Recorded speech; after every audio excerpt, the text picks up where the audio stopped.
If you guys are missing Goa, if you're missing the food in Goa, if you're missing Goan food, if you have a Goan girlfriend, if you're missing her, if you have a wife who's Goan and you're missing her, this is the place to come. Because I think this is how sausage pav should be eaten. Now, Comba was he was an Italian patisserie and confectioner. Okay. And apparently this is before Independence Day.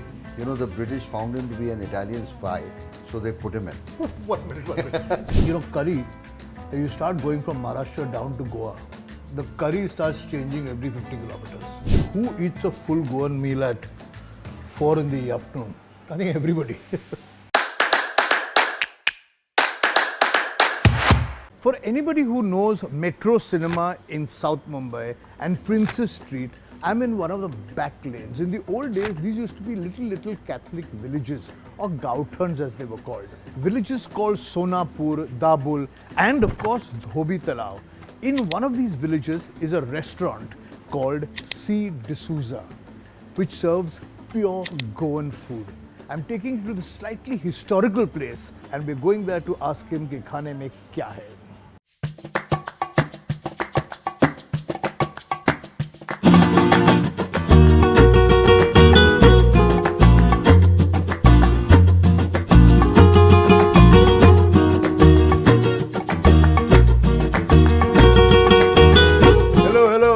Hi sir, welcome to my humble place. Arey, what humble, look at, okay, this is Jude D'Souza of C D'Souza, originally Marosa, and he's the third generation who's running this place, correct? That's right, sir. But before that, Jude, come close to me here. Yeah. Okay, tell me, I'm looking at these jam tarts and they look like spectacularly good. Yeah, I would run you down to this. These are the strawberry jam tarts. Okay. These are the blueberry jam tarts, and those are the pineapple jam tarts. This has been there from The beginning of time. From the beginning of time. So before I start, I must tell you that I am very familiar with Marosa because my grandfather used to take me there as a little boy, and the Marosa's chicken patties and white sauce and the sandwiches, nobody in Mumbai could make them better than Marosa. And I'm hoping that they're still going. Yeah, we've restarted. We still serve the chicken patties with white sauce. The same ingredients, is a family secret. We still have it here. And I'm so happy that you've revived this. You've actually revived the pastries as well as the Goan food. And I'm hungry now. Whatever certain secrets I had, of the certain items I said, let me bring it back.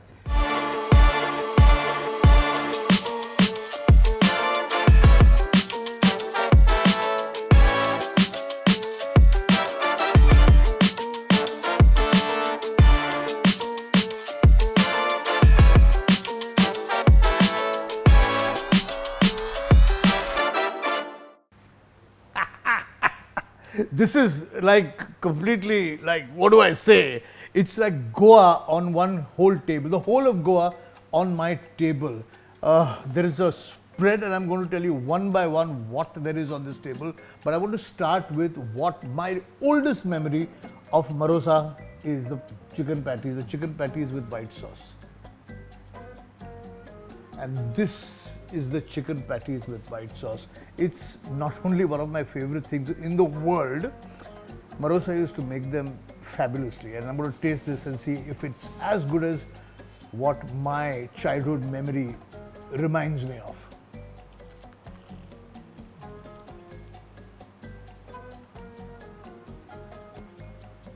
Oh, these are fabulous. Puff pastry outside with chicken in bechamel or white sauce, just perfect.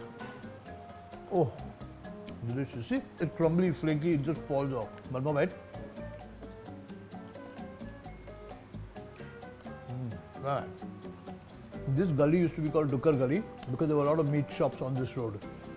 And the main meat on this table is that. Let's start with what Goa is really famous for. Most people would say it's famous for its curry rice, shitkodi, but I think it's famous for its sausage. And Goa sausage is not very easy to find, and when you find it, you have to eat it immediately. And with sausage, you eat pav. Now we got three kinds of pav here. This is poi, which is Goan bread, which has come from Goa. This is hammer bread, which is made over here. And this is sweet poi, which I had never heard of before this. So I'm going to try the sweet poi and see how the sweet poi goes with spicy sausage. I think this is how sausage pav should be eaten.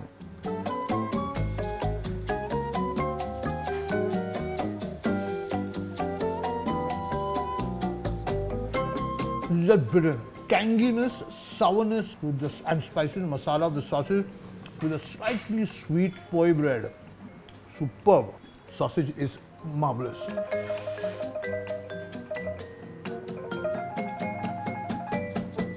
And sausage, Goa sausage, can be either very easy to cook or you can actually ruin it completely if you don't cook it well.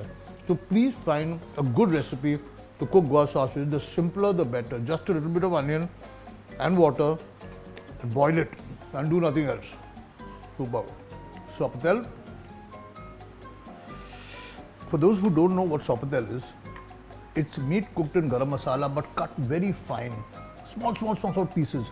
But also with the meat is the liver and the other parts of the animal. And they say that you should make it and then eat it after 2 or 3 days. Maybe after a week also, it tastes even better. See, I can see this. There's a little piece of liver here, little piece of fat over here. This is the meat.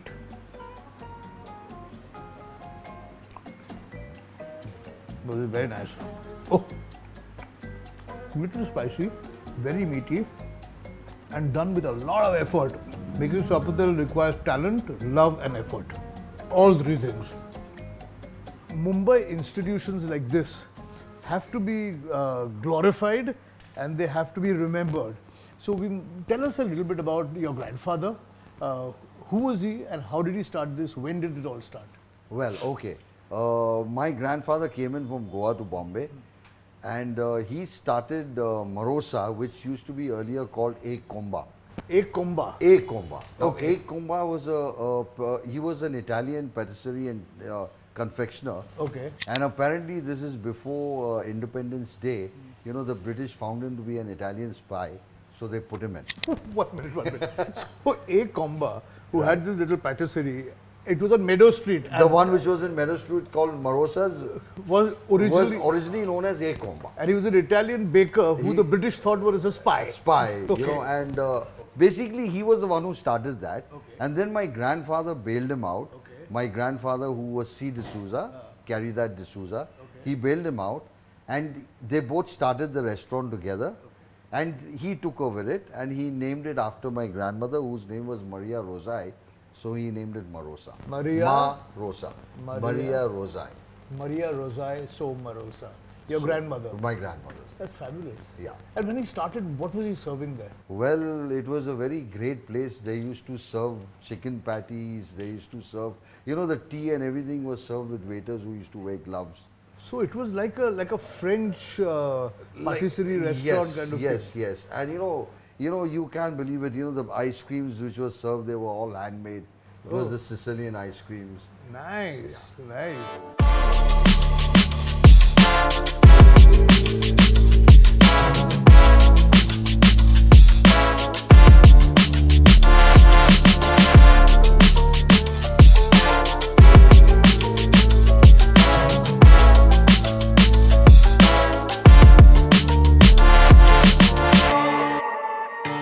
The next big thing of Goa is the Vindaloo. Vindaloo.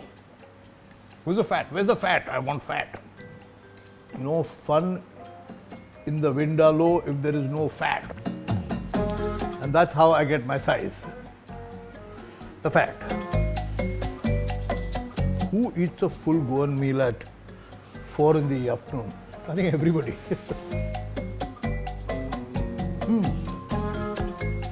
Tender meat. I can taste the red chili. I can taste the jeera. I can taste the vinegar. It's just wonderful. Try some of these chops. The chops are very, very Goan. It's mashed potato stuffed with mince and then fried. And there's cutlet. So I cannot eat all this, so I'm going to eat only a little bit, but I'm going to show you what is inside. Have a look. Potato with keema inside. I don't know why they're called chops though. I don't care. They're really nice. I might as well start test the prawn chili fry also right now. I love the amount of onions in this.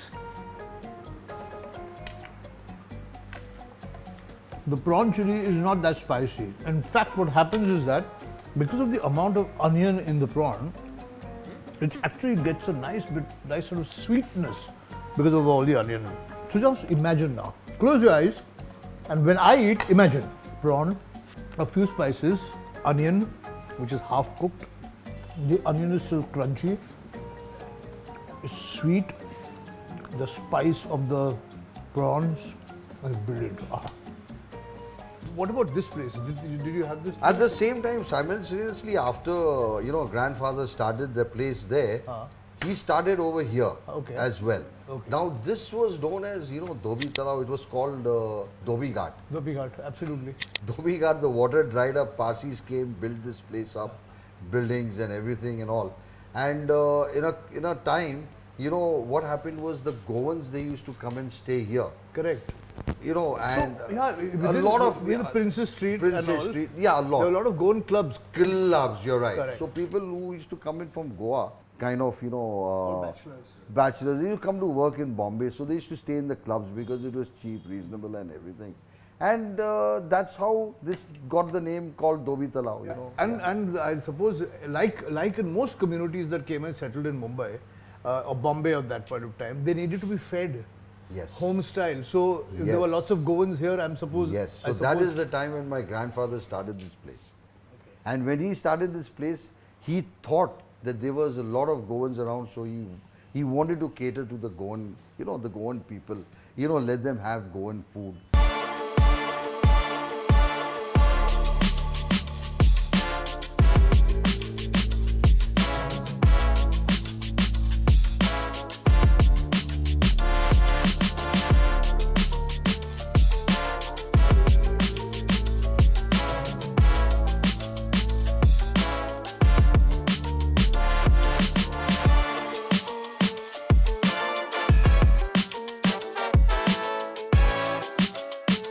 Okay, so let's start with the rice. And with the rice, we've got curries and curries and curries. We have three kinds of curries right now. We've got a kingfish curry, we've got a prawn curry. And there's also two kinds of shakutis. One is the mutton shakuti and the other one is the chicken shakuti.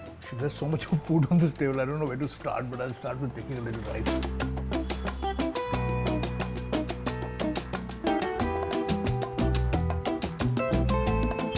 The best test of any Goan food is the curry. Or as they say in Konkani, shit kodi, which is rice and curry.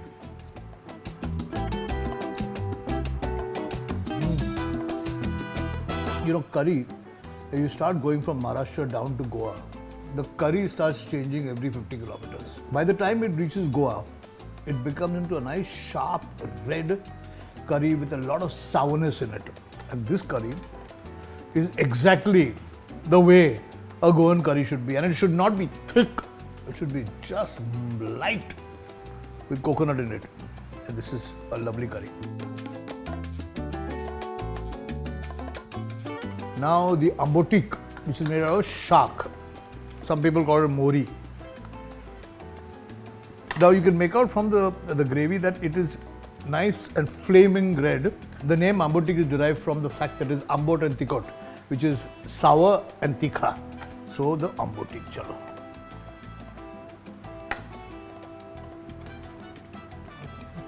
And it lives up to its name. The kind of stuff that Goans do with spices is unbelievable. Let me try the mutton shakuti.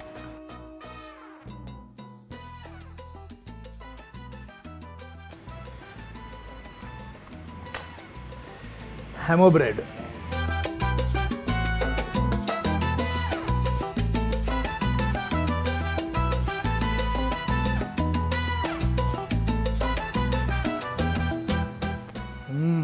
It's a dark brown gravy, full of garam masala, Xacuti is one of those rare Goan dishes, like prawn curry, which is made both in the Christian, the Catholic, as well as the Hindu homes.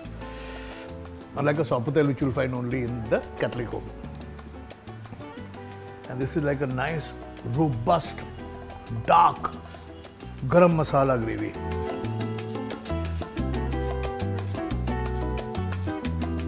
There's a lot of food here. I'm going to end with the prawn pulao, okay? There's something I can't resist, the prawn pulao. Oh. What a mess I've made on my plate. This looks like a storm has hit this plate. Oh, lovely. And unlike other biryanis, this is a mildly spiced, full of the flavor of prawn. So,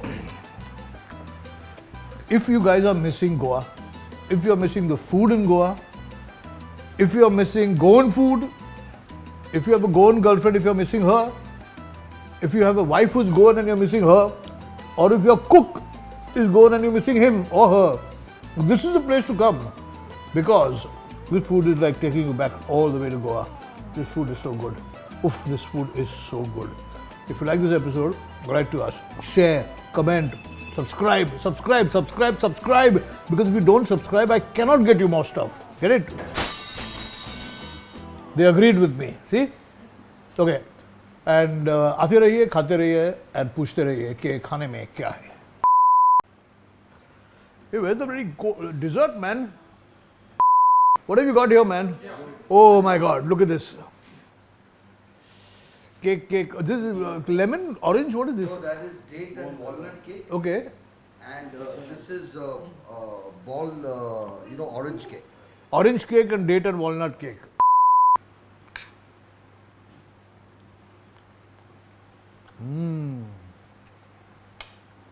Jaggery, eggs, beautiful, steamed, cooked,